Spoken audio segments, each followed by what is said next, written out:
तो बच्चों आज मैं बताने वाला हूँ आप लोग को एक टॉपिक, एक चीज जो आप लोग को एग्जाम में काफी इंपॉर्टेंट है और ये एग्जाम में आपको पूछ सकता है 4 मार्क्स के लिए एज वेल एज 8 मार्क्स के लिए। और ये जो चीज है अभी आपको पिछले 2 साल से ये क्वेश्चन नहीं पूछा हुआ है, तो इस बार आने का चांस है।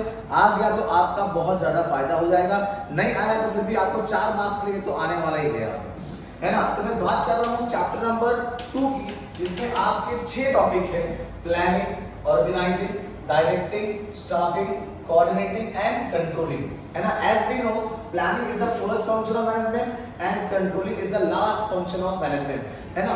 अब ये जो 6 टॉपिक है, हमको ये कुल मिलाकर के ये 6 टॉपिक है।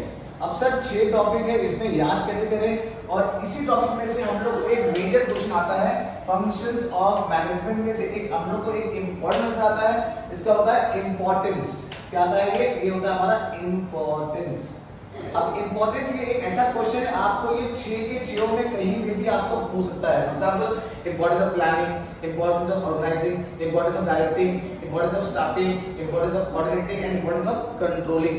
अब ये 6 के 6 आंसर है सर, हम लोग कैसे लिखे उसको 6 आंसर याद करना बहुत भारी काम है, लेकिन उसी के लिए मैंने आप लोग के लिए लेकर के आया हूँ एक शॉर्टकट। ये शॉर्टकट्स को आप अच्छे से पढ़ोगे, देखोगे, विजुलाइज करोगे तो आपके आंसर्स आसानी से हो जाएंगे। आपके आंसर वो चाहे वो 8 मार्क्स का हो या वो 4 मार्क्स का हो, इजीली और बहुत ही आराम से हो जाएगा, है कि नहीं।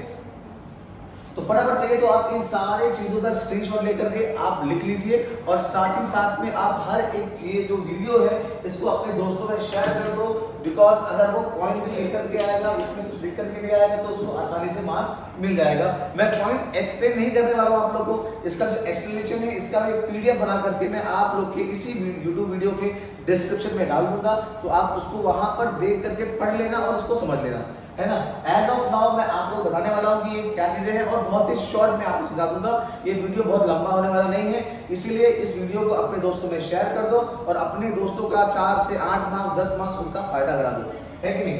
तो ये आंसर है पहला, ऑप्टिमम यूज ऑफ रिसोर्सेज, है कि नहीं। कोई भी फंक्शन ऑफ मैनेजमेंट होगा उसमें रिसोर्सेज हम लोग को ऑप्टिमम यानी मैक्सिमम यूज करना है। अगर हम लोग प्रॉपर्ली काम करेंगे, फंक्शंस को अच्छे से निभाएंगे तो हमारे कॉर्पोरेट इमेज बनता है। जो वेस्टेज है वो क्या होता है, कम होता है। रिडक्शन इन वेस्टेज, वो हमारा वेस्टेज क्या होता है, कम होता है। अगर हम लोग हर एक चीज को प्रॉपर्ली निभाएंगे करेंगे तो अगर हमने फंक्शन को प्रॉपर्ली निभाया या किया उसको, तो कंपनी में ग्रोथ एंड एक्सपांशन होता है। Because planning, organizing, directing, staffing, controlling, coordinating, ये सब चीजें हेल्प करता है कंपनी को ग्रो करने में और एक्सपांड करने में। ये एक इंटीग्रेटेड प्रोसेस है, कोई भी ये प्रोसेस में कोई भी एक दूसरे से बच नहीं सकता है। अगर आप हैं तो सब एक साथ नहीं चलने वाला, उसमें कोई डिफरेंस होने वाला नहीं है। ये सारे चीज को हमको एक टीम वर्क, लोगों के साथ मिल करके एकजुट होकर काम करना पड़ता है। इसमें कोई भी ऐसा टास्क नहीं है कि कोई इंसान इसको अकेले कर ले, प्लानिंग तो अकेले पॉसिबल ही नहीं है। Then better relation with employees, अगर हमने ये सारी चीजें फॉलो की, हमने स्टाफिंग अच्छा किया, कोऑर्डिनेटिंग अच्छा किया, कंट्रोलिंग अच्छा किया, तो मेरा जो एक जो इज्जत है, जो मेरा जो रिलेशन है एम्प्लॉय से, वो क्या हो जाएगा, बढ़ जाएगा और एम्प्लॉय मेरे पास में खुश रहेंगे। कई बार कंपनी को अपने एम्प्लॉय को भी देना पड़ता है इनिशिएटिव कि आप इंटरेस्ट लो और कंपनी के काम में क्या करो, कंट्रीब्यूट करो। तो यहाँ पे लोग इनिशिएटिव लेंगे।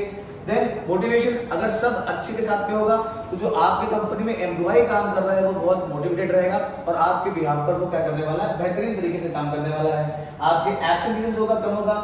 जब आदमी खुश रहेगा तो बराबर काम पे आएगा, बहाने नहीं करेगा, छुट्टी नहीं करेगा। बिकॉज हर एक चीज ना वो फंक्शन ऑफ मैनेजमेंट के हिसाब से ही क्या हो रहा है, चल रहा है।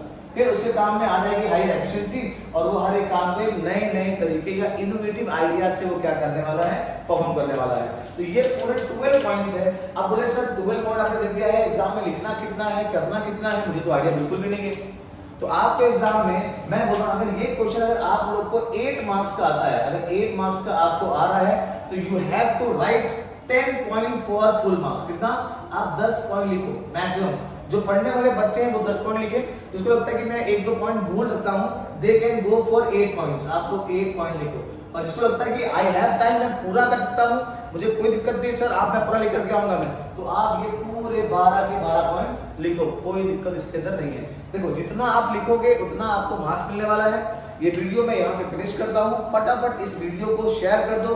कल ही आपका एग्जाम है, ये देख लेंगे तो आपके दोस्तों का ज्यादा से ज्यादा फायदा हो जाएगा। उनको शेयर कर दो, उनके 4 या 8 मार्क्स को यहाँ पर आप फिक्स करा दो। Thank you very much and all the best for your exams.